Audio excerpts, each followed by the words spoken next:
Hello students, welcome back to our YouTube channel the raise institute. Students, इस video में हम आज class 9 के फिजिक्स के फर्स्ट चैप्टर को डिस्कस करने वाले हैं। ठीक है, तो हमारा पहला चैप्टर जो है फिजिक्स का वो है मोशन। ठीक, जैसा कि क्लास 9 के बच्चे सारे जानते होंगे कि उनका फिजिक्स का पहला चैप्टर मोशन है। ठीक, तो आज हम इस चैप्टर को और इसके टॉपिक्स को थोड़ा सा समझेंगे और फिर इसके आने वाली आगे की सीरीज में धीरे धीरे पूरे चैप्टर को टॉपिक वाइज क्लियर करते चलेंगे। तो चलिए चैप्टर को स्टार्ट करते हैं। तो जैसा कि आप लोगों को पता है कि केमिस्ट्री में किसी भी मैटर के 3 स्टेट्स होते हैं, सॉलिड, लिक्विड एंड गैस। तो उसी तरीके से हमारे फिजिक्स में भी 2 स्टेट्स हैं, जिसमें पहला स्टेट हमारा आता है रेस्ट का और दूसरा आता है हमारा मोशन का। ठीक है, तो मोशन को समझने से पहले रेस्ट को समझना जरूरी है कि किस बॉडी को या किस ऑब्जेक्ट को हम बोलेंगे कि ये पूरी तरीके से रेस्ट में है। तो आइए उसको समझते हैं। तो रेस्ट का मतलब होता है कि कोई भी ऑब्जेक्ट अगर किसी भी रेफरेंस पॉइंट के या किसी भी टाइम में अपनी पोजीशन में किसी भी तरीके की चेंजिंग अगर नहीं करता है तो हम बोलते हैं कि वो ऑब्जेक्ट या वो बॉडी पूरी तरीके से रेस्ट में है। जैसे कि आपके आस पड़ोस में बहुत सारी ट्रीज होंगे, ठीक है, जैसा कि तो क्या ऐसा होता है कि रात को ट्रीज कहीं पर और होते हैं और मॉर्निंग में वो ट्रीज कहीं और उठ करके चले जाते हैं? ऐसा तो होता नहीं है। तो आपका ये जो ट्री है यानी किस पोजीशन पे है? रेस्ट में। तो रेस्ट का मतलब ही होता है कि वो ऑब्जेक्ट क्या होगा, पूरी तरीके से फिक्स्ड होगा, जो किसी भी रेफरेंस पॉइंट के किसी भी टाइम में अपने आप को चेंज नहीं करता, यानी अपने पोजीशन में चेंजिंग नहीं करता। यानी जो वो पेड़ होगा आपका वो बिल्कुल भी अपने पोजीशन में चेंज नहीं करता, जहां पर है वो वहीं पर रहता है। तो इस तरीके की बॉडी को हम क्या कहते हैं? रेस्ट में कहते हैं। ठीक है, तो कुल मिला के पोजीशन में ही डिफरेंस होती है आपके रेस्ट और मोशन में। रेस्ट में क्या होता है, हमारा पोजीशन किसी भी रेफरेंस पॉइंट के और टाइम में अपने आप को चेंज नहीं करता है, लेकिन मोशन में जस्ट इसका अपोजिट हो जाता है। मोशन के केस में क्या होता है कि हमारा जो ऑब्जेक्ट होता है वो हमारे किसी रेफरेंस पॉइंट के और टाइम में कंटिन्यूसली टाइम के साथ वो अपनी पोजीशन को क्या करता रहता है? चेंज करता रहता है। तो हमने मोशन में 2 टर्म्स देखे, एक तो हमारा आ जाता है रेफरेंस पॉइंट,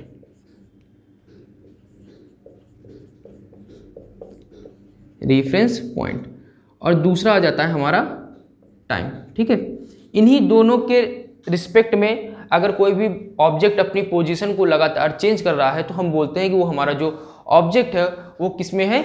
मोशन में। तो सबसे पहले ये जो हमारा टर्म आता है रेफरेंस पॉइंट, ये है क्या, इसको समझते हैं।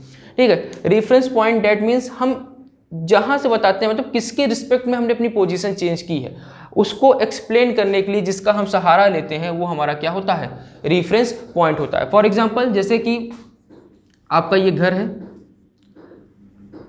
आप अपने घर से स्कूल जाने के लिए निकल रहे हो। ठीक है, आप अपने घर से स्कूल जाने के लिए निकल रहे हो, लेकिन अभी आपको रास्ते में अपने दोस्त को भी लेकर चलना है।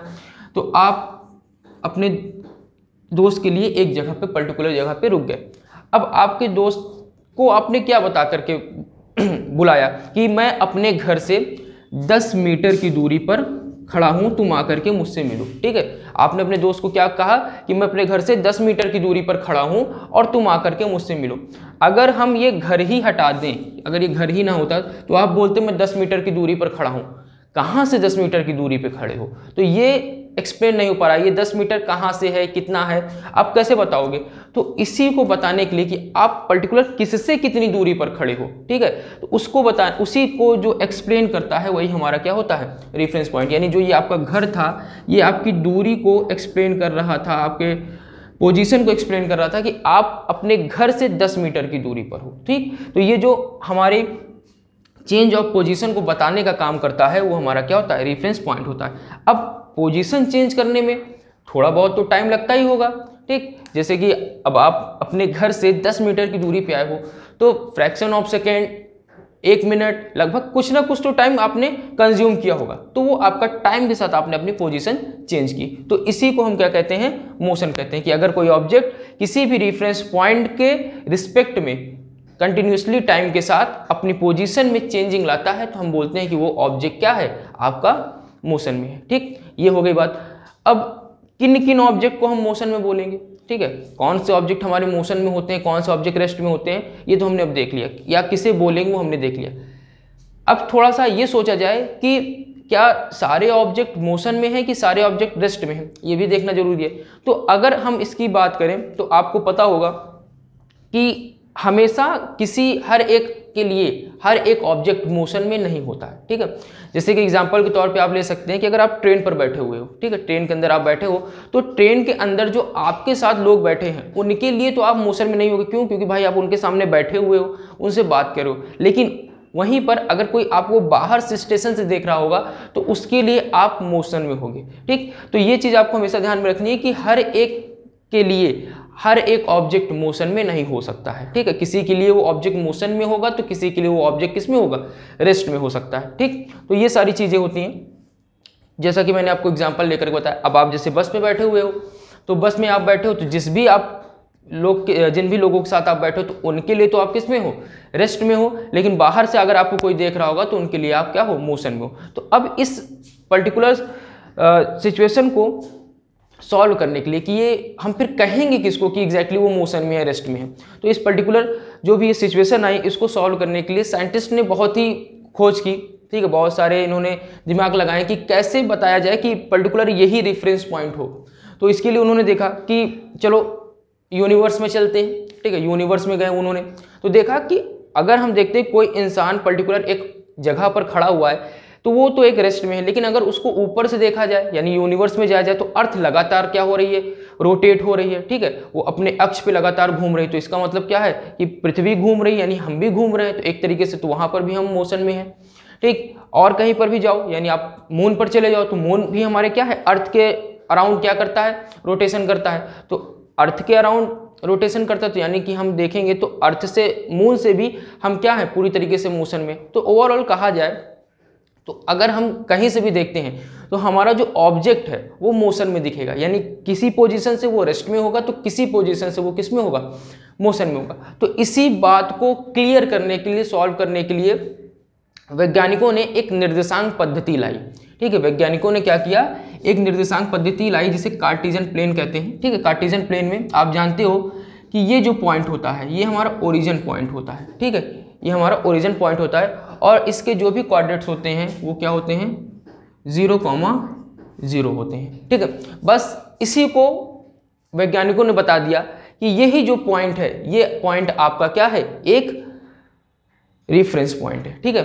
अब उन्होंने ये बता दिया कि ये पॉइंट क्या है, आपका रेफरेंस पॉइंट है। अब इसको समझेंगे कैसे, कि उन्होंने ये बात बताई कि आप अपने हिसाब से किसी भी पॉइंट को रेफरेंस पॉइंट या ओरिजिन पॉइंट ले सकते हो। फॉर एग्जांपल जैसे मैं ये बोर्ड के पास खड़ा हूँ तो बोर्ड का कॉर्नर है, तो बोर्ड के कॉर्नर से मैं चलना स्टार्ट करता हूँ और इस कॉर्नर तक आता हूँ, तो मेरे लिए मैं इस पॉइंट को, जहाँ से मैंने स्टार्ट किया अपनी पोजीशन को, उस पॉइंट को मैं क्या ले सकता हूँ, अपना रेफरेंस पॉइंट ले सकता हूँ, ठीक है।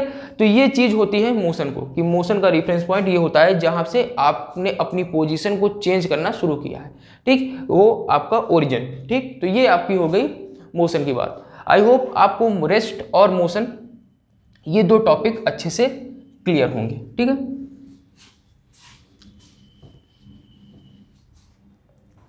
आपके इसी चैप्टर के नेक्स्ट टॉपिक जो है हमारे, वो है हमारा फिजिकल क्वांटिटी, ठीक, भौतिक राशियां।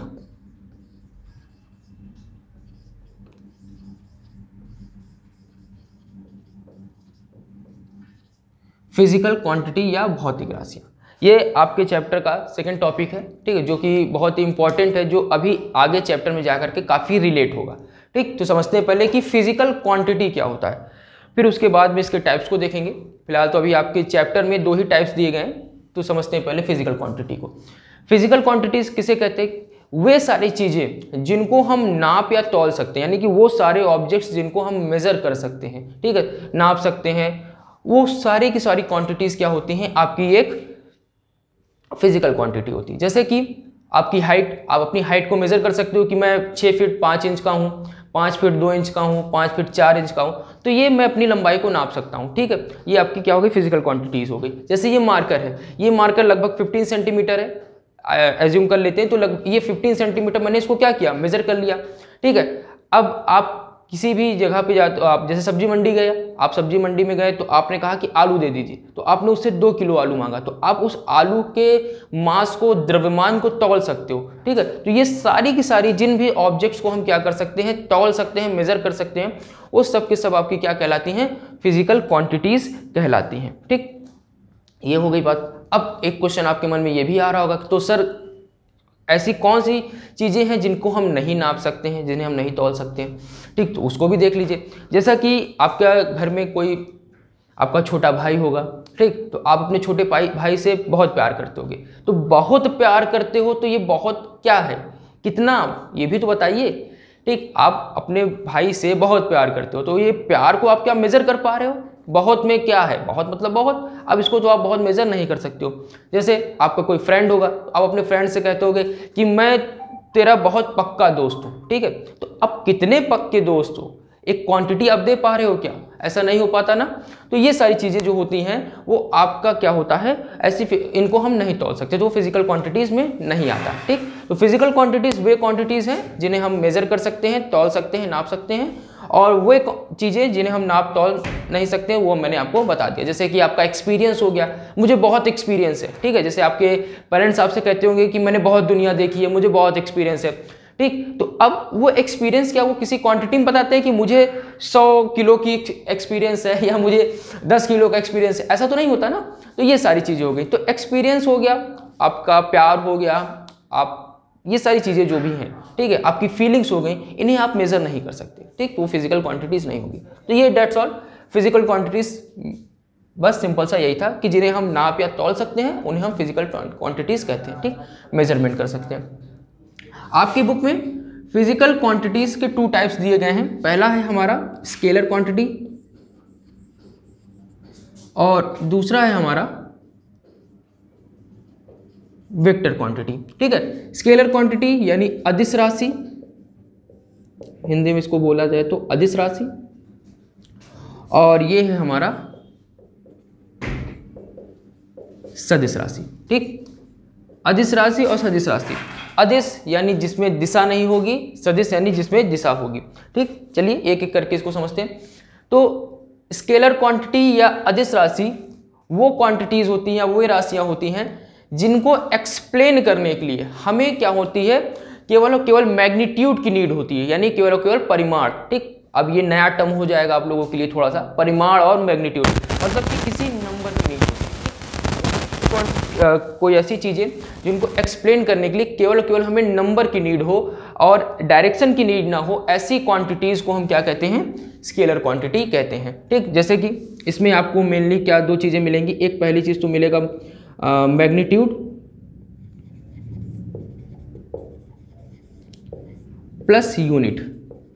ठीक है, आपको इस तरह की क्वांटिटीज़ को एक्सप्लेन करने के लिए केवल 2 चीज़ों की नीड होती है, एक होता है आपका मैग्नीट्यूड और एक होता है आपकी यूनिट। जैसे कि आप मार्केट गए, आपने मार्केट में कहा कि मुझे 2 किलो आलू दे दो। ठीक है, आपने कहा उससे कि 2 किलो आलू दे दो, तो अब आपको आलू 2 किलो मांगने के लिए क्या डायरेक्शन बताना पड़ा? ऐसा तो होता नहीं। या मार्केट जाते हो, आप कहते हो कि मुझे 2 किलो आलू ईस्ट साइड से दे दो, या मुझे 2 किलो आलू वेस्ट साइड से दे दो, ऐसा तो आप बोलते नहीं हो।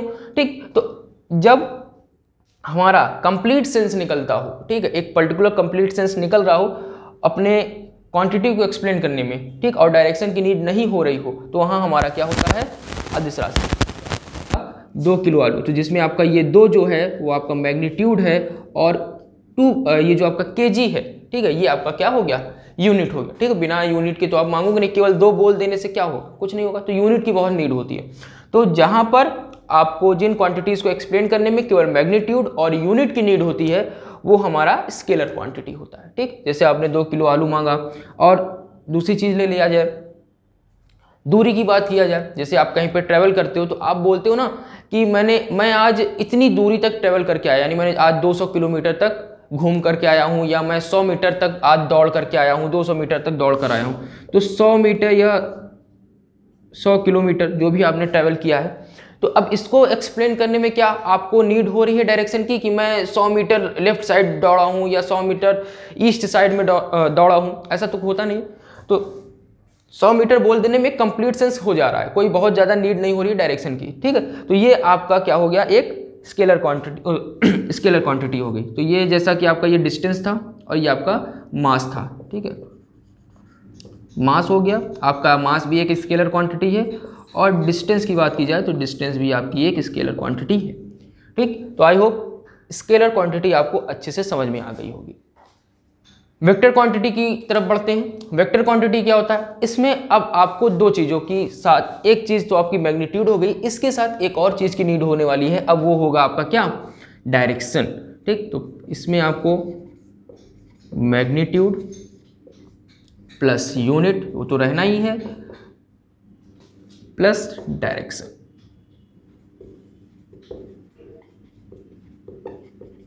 ठीक।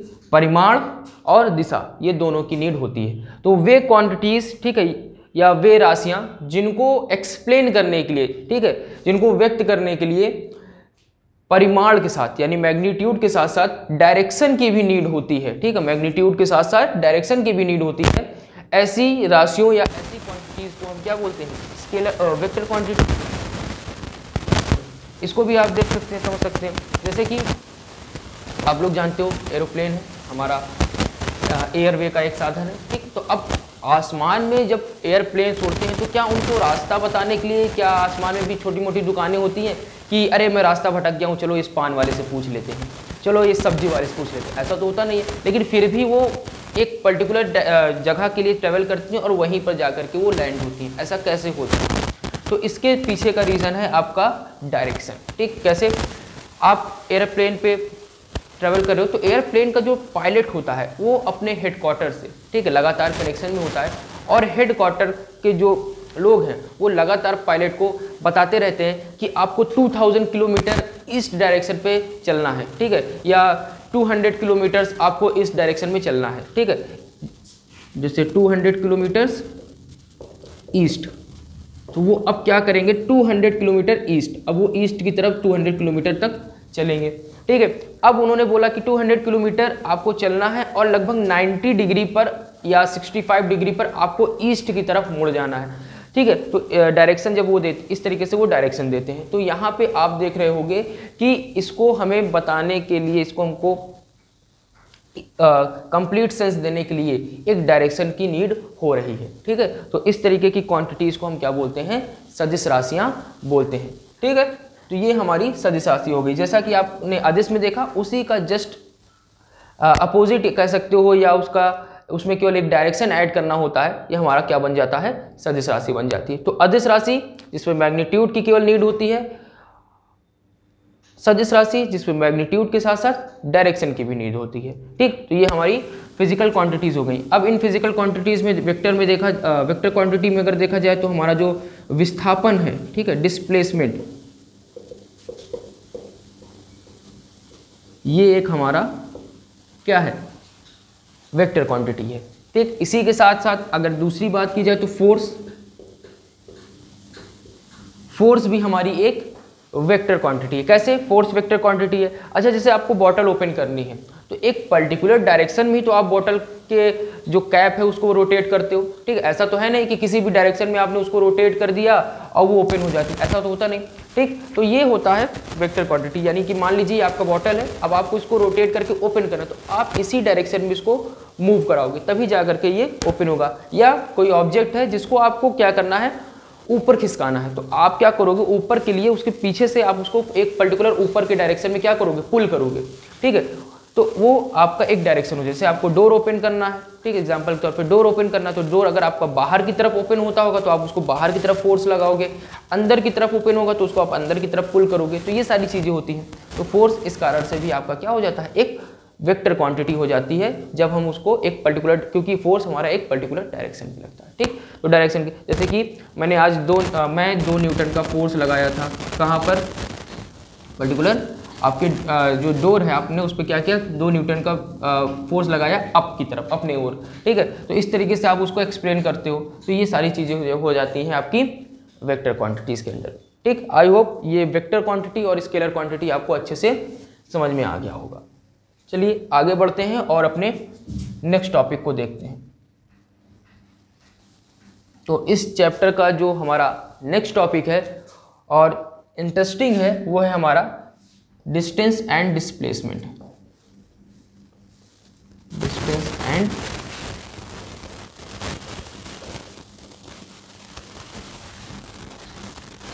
डिस्प्लेसमेंट, ठीक है।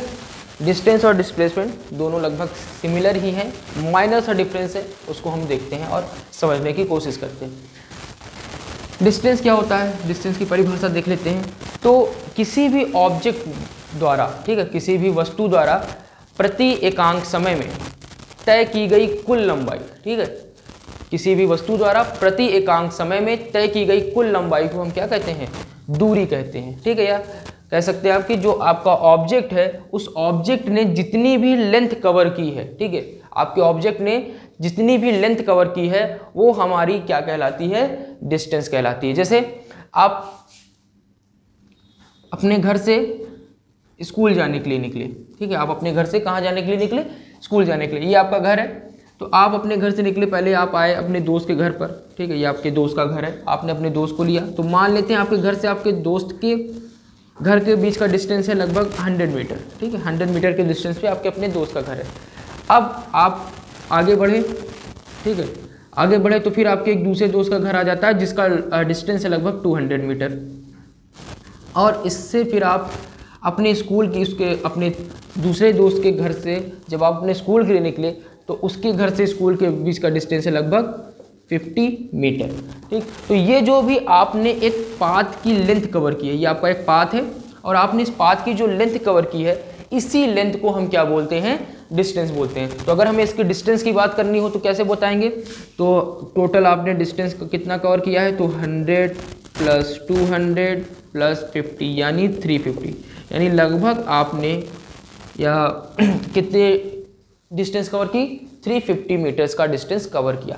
तो डिस्टेंस सिंपल सा साधारण सा यही होता है कि किसी भी पाथ का, किसी भी ऑब्जेक्ट ने अपने पाथ में जितनी भी लेंथ कवर की है वो लेंथ ही उसका क्या हो जाता है, डिस्टेंस हो जाता है, सिंपल सा, ठीक है। अब ये डिस्टेंस ज़्यादा भी हो सकता है, ठीक है, और कम भी हो सकता है, यानी कुल मिलाकर के अब जैसे कि 350। और डिस्टेंस में एक चीज़ और होती है कि आप जितना भी लेंथ कवर करते जाते हो वो लगातार उसमें ऐड होती चली जाती है। अब जैसे कि आप 350 कवर करके स्कूल गए, अब स्कूल से आप घर पर भी तो आओगे, तो कैसे घर आए, जैसा आप स्कूल गए वैसे ही आप घर भी आए। तो पहले आपने अपने पहले दोस्त के साथ आप घर तक आए, तो उसका घर जैसे ही आया उसने आपको छोड़ दिया, फिर आप अपने दूसरे दोस्त के घर के पास आए, उसको आपने वहाँ ड्रॉप किया, छोड़ दिया, और फिर आप अपने घर पे आए। तो आपने फिर से क्या किया, लगभग 350 किलोमीटर का डिस्टेंस कवर किया, यानी आपने टोटल एक दिन में कितने 700 मीटर्स का डिस्टेंस कवर किया। तो डिस्टेंस जो होता है कि जितनी भी हम लेंथ कवर करते जाएंगे वो उसमें ऐड होता जाएगा और वही हमारा क्या हो जाता है, डिस्टेंस हो जाता है, ठीक है, क्लियर है। चलिए अब इसके बाद हम डिस्प्लेसमेंट की बात करते हैं। तो डिस्प्लेसमेंट क्या होता है, सिंपल सा, डिस्प्लेसमेंट होता है किसी भी इनिशियल पॉइंट और फाइनल पॉइंट के बीच का, ठीक है। जैसे मान लीजिए आपका ये ए पॉइंट है, ये आपका एक इनिशियल पॉइंट है, और एक बी पॉइंट है, ये आपका फाइनल पॉइंट है। ये इनिशियल पॉइंट और फाइनल पॉइंट के बीच का जो डिस्टेंस होता है उसे ही हम क्या कहते हैं, डिस्प्लेसमेंट कहते हैं।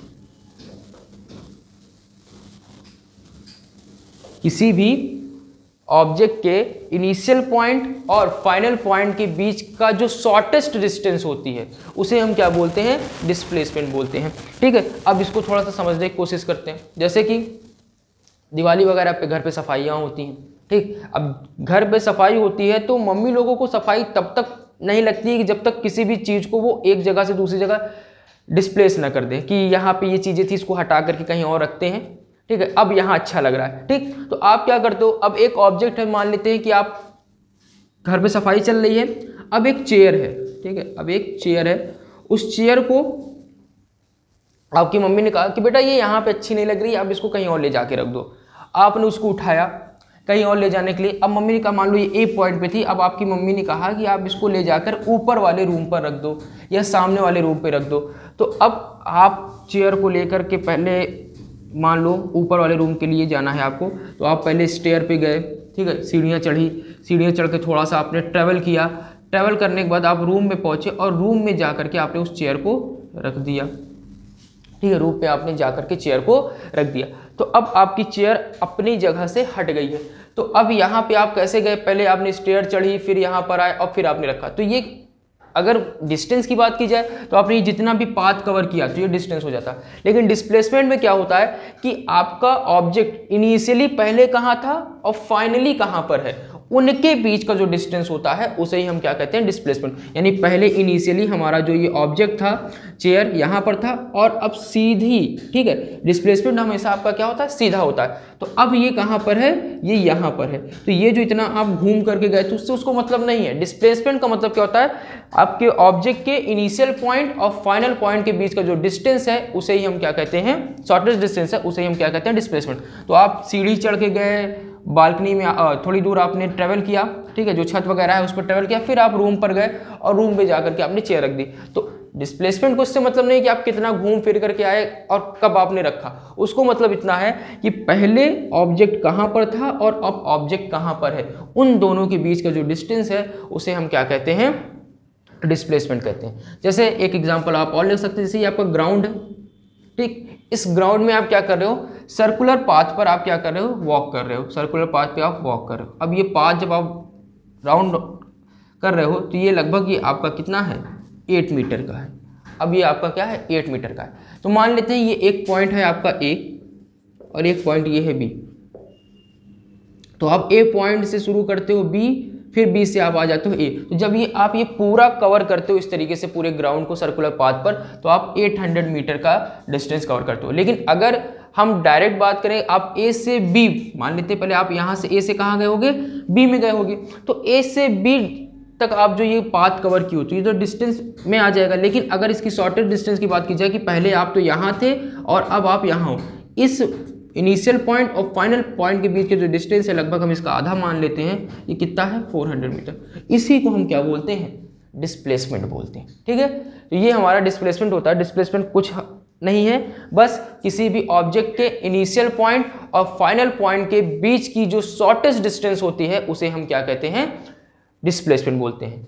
इस एग्जांपल से आप समझ गए होंगे कि जब आप सर्कुलर पाथ पे रोटेट कर रहे थे, वॉक कर रहे थे, तो आप 800 मीटर कवर कर रहे थे। यानी ए पॉइंट से आप दौड़ना शुरू करते थे, पहले बी जाते थे, फिर बी से ए आते थे। ठीक है, अब मानते हैं कि आप ए से कहाँ गए, पहले बी में गए। तो ए से बी में जब आप गए तो ए से बी पोजीशन, तो अब डिस्प्लेसमेंट कुछ इससे मतलब नहीं कि आप इतना घूम करके यहाँ तक गए, उसको मतलब है कि पहले आप यहाँ थे और अब आप यहाँ हो। तो इन दोनों के बीच के जो डिस्टेंस है, वही शॉर्टेस्ट डिस्टेंस है, वो हमारा डिस्प्लेसमेंट हो जाता है। ठीक, आई होप आपको डिस्टेंस और डिस्प्लेसमेंट टॉपिक क्लियर होगा। तो आज की वीडियो में बच्चों बस इतना ही। नेक्स्ट वीडियो में हम इस चैप्टर के आगे के टॉपिक्स को भी कवर करेंगे और एक्सप्लेन करते हुए, सारे डाउट्स को क्लियर करते हुए आगे बढ़ते रहेंगे। ठीक है, तो आज के लिए बस इतना ही। Thank you so much. अगर आपको वीडियो अच्छी लगी हो तो लाइक करते चलिए, अब वीडियोस को शेयर करते चलिए और बच्चों को बताते चलिए कि हमारा इंस्टीट्यूट लगातार क्लास 9 से लेकर के क्लास 12 तक के सारे सब्जेक्ट के वीडियोस फ्री ऑफ कॉस्ट आपके लिए लाने वाला है। ठीक है, तो लगातार बने रहिए और अपना सपोर्ट देते रहिए। Thank you so much.